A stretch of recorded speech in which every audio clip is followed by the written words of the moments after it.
Friends, the novel coronavirus is once again rising in India after a brief pause in the early 2021. This new second wave or new major second wave is a cause of huge alarm across states in India, and it is slowly catching up throughout the length and breadth of the entire nation. It was a few days ago that India for the first time crossed more than 100,000 new infections in a single day, which is an alarming situation. What is causing this rise in the novel coronavirus in its second wave? Is it got to do just with the schools being reopened, or public transport, or election rallies, or offices, or marriage functions and similar events? Maybe to some extent, but there is also another scientific reason which needs to be followed very closely, which may be responsible for why this virus has suddenly found a new ground of infecting Indians.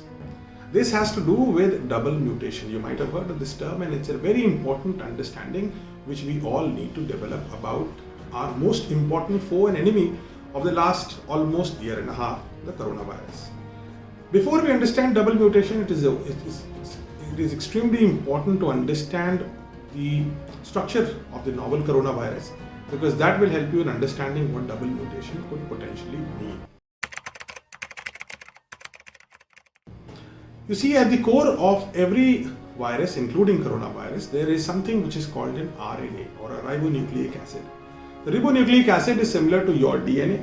You remember that your DNA controls everything. It contains all the information, including the color of your eyes, how tall you will be, what will be the color of your hair, some congenital diseases, some lifelong diseases, whether you'll even be fat or thin. All these things are encoded in a single thing called DNA. Now, in viruses, they are simpler beings, so they don't need DNA. DNA is a complex structure. A simpler thing which viruses carry is called RNA. Now, every virus has an RNA, so does the coronavirus. At the center sits this RNA, which controls on what kind of proteins this virus will make so that it can replicate and survive in human body or any other body, depending on where the virus infects. Now, bound to the string of this RNA are something called the nucleoproteins. These are proteins which give the virus its structure and enable it to replicate. And encapsulating the RNA, this entire thing, is a viral envelope. The envelope basically protects the virus when it is outside of a host cell. So it is basically like a bus in which the virus can travel, or a car in which the virus can travel and be protected. The projections which are seen on the outside of the coronavirus are called the spike proteins. These are very important, and it is a fringe of proteins which give the virus its crown-like appearance under a microscope, and that is why we call it coronavirus. The spike proteins act as a grappling hook which can attach the virus onto a host cell and crack them open for infection.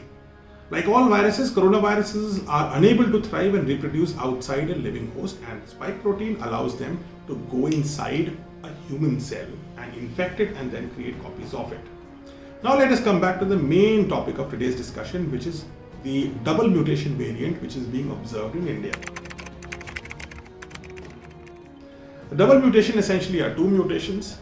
The first mutation is E484Q, we'll call it the E mutation. The E mutation essentially is similar to what we have seen in Brazil and South Africa already, which is coming from the southern side, the southern hemisphere of the planet. And it acts to change the coronavirus's spike protein, the outer edges, right? The outer spikes of the virus are changed. We all know that the vaccines which we have developed are designed to create antibodies which target spike protein. In fact, all vaccines and any medicine will identify the virus based on the spike protein. And this spike protein is being slowly changed in the E variant of the E mutation of the virus. And this is a major worry, because it will give the virus is getting the ability to evade certain form of antibodies and hence create more infection across human beings. Now, the other thing, the other mutation which is happening is called the L452R. We'll call it the L mutation. The L mutation is similar to what the mutation is being seen in the US state of California, the western state in California. It's the largest state in the US. And this mutation increases the spike protein's ability to bind to the host human cell. So I told you that the spike protein is the one which attaches the virus to a human cell so that the RNA can flow into the human cell from the envelope of the virus. So what this L mutation does is that it gives the virus extra ability to attach itself to the human cell. So the virus does not just slip through your system. Sometimes what happens is people get the virus but they don't get infected because the virus could not infect the human cell could not enter the human cell before, and it basically dies before doing that. But with the L mutation, the Californian mutation, what is happening is that the virus is gaining the ability to attach itself to the human cell via the spike. So the virus is strongly attracted to the human cell, which means there's a greater chance that if you get a virus, there's a greater chance that the virus will eventually infect the human body's human cell, which makes viruses more prevalent. The infection is more prevalent. So what has happened in the double mutation is that both of these E and L mutations have got together into a single form, and that is why we are calling it the double mutation. But be advised that right now our major concern is not the double mutation. It's hardly, in a very small number it is there. The real concern which India is grappling right now is the UK variant, which is now the dominant coronavirus strain, especially in the northern part of the country. It is called the UK B117 variant, and the UK B117 variant makes the virus 60% more effective at spreading. So the spreading ability is more than 1.5 times than what the traditional, which we call the wild coronavirus, the 2020 version of coronavirus, how it used to be. So that is the reason why suddenly there has been a spike across the world actually, and especially now in India, because we are seeing a lot of the UK variant coming into India. In fact, a recent study of 401 samples in Punjab found that 81% of these 401 samples had the UK variant of the virus, which is an alarming situation. It means that our wild version, the first version of coronavirus, is more or less over us, and it is the new variant of coronavirus, which is not exactly a different virus, but it's like another version of the virus. It is spreading, and regardless of whatever is spreading, you and I need to be careful.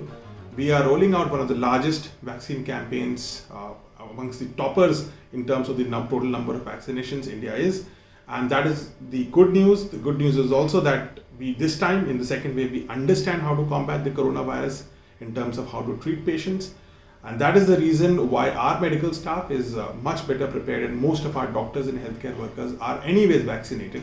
So those are the things which make us better prepared. However, do realize that the new virus variant is also better prepared. It is far more infectious. It knows how to attach to human cell. It probably is learning how to evade antibodies, and that's why our struggle continues against an evolving virus and a humankind which has become wiser in dealing with it. Stay safe, and I hope you keep yourself healthy and keep everyone around you safe and healthy too.